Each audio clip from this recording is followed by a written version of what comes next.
What's up, ladies and gentlemen, boys and girls? It's your boy John. Today I'm going to talk about an issue that's going on in the NFL right now, and it has to do with Cam Newton.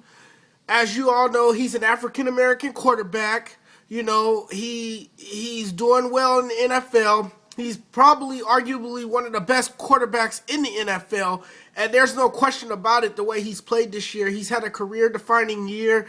He's been arguably one of the best at the top of his game, playing the best football. But the problem has to do with race. Once again, we're back to racism in sports. And, you know, racism and ignorance is well alive today. It's a problem in our country. It's a problem in society. And it's going to continue to be that way because you're going to always have racism because racism is taught in households. In certain households, rather.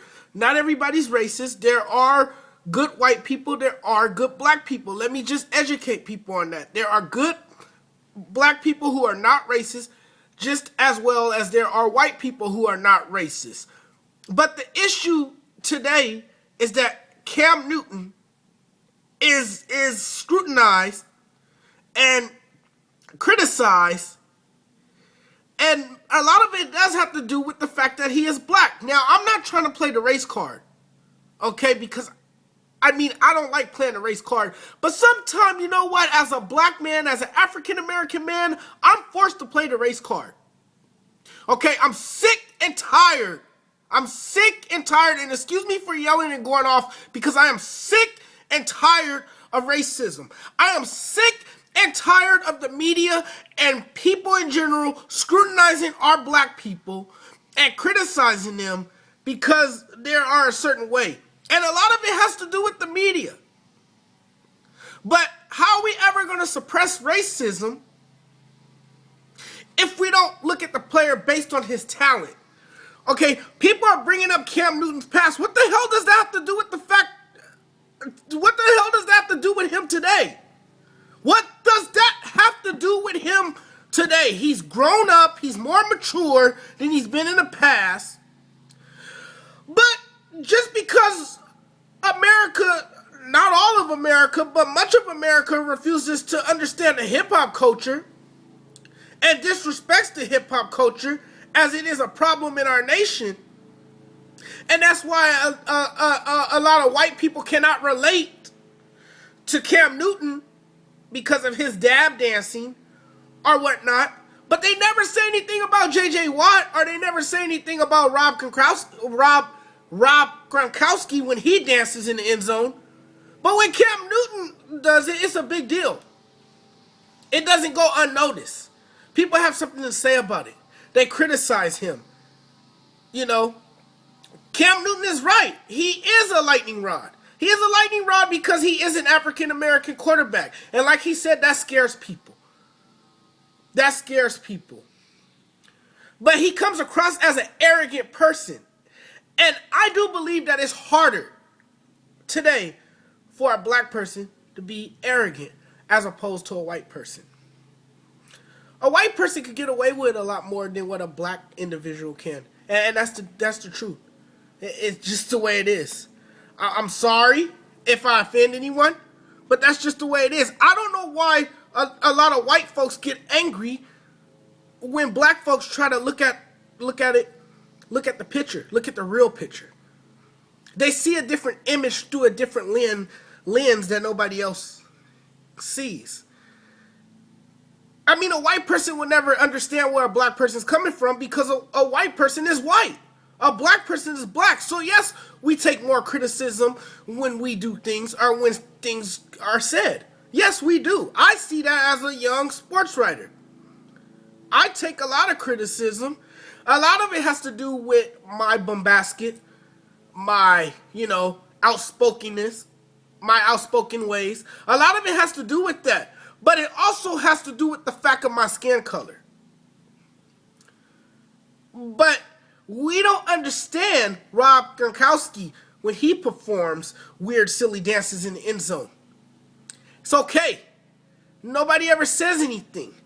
But when Cam Newton does his dab dance, everybody has something to say about it. You see, him taking pictures with hip-hop celebrities on the sideline, and you perceive him as a bad person, a man who cannot lead a football team, which he has just shown everybody that he's capable of leading a football team.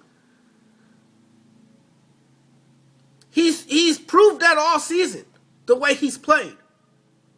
But then because of the position he plays, to divert the attention away from racism, people are justifying why he is criticized. People are justifying why he is criticized because of the position he plays. That's bull. It's not because of the position he plays. It's because he's an African American man. It's really sad. It really, and that's really how it is. He's not allowed to dance and celebrate after throwing a touchdown pass, but everybody else can. I don't agree with it, but that's just the way it is, people. That's just the way it is, and it really makes me mad. As a young African American man, it really makes me mad. He's a player like everybody else. More importantly, he's a human. And black quarterbacks are greatly evaluated more than the white quarterbacks, and that's the truth. That's the truth. It's just the way it is.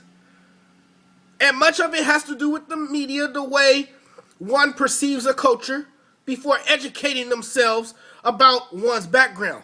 See, that's the problem, people. People are fast to judge based on skin color instead of taking the time to learn the individual. And they bringing up the man's past, talking about he stole a laptop. He did steal a laptop, but you know what?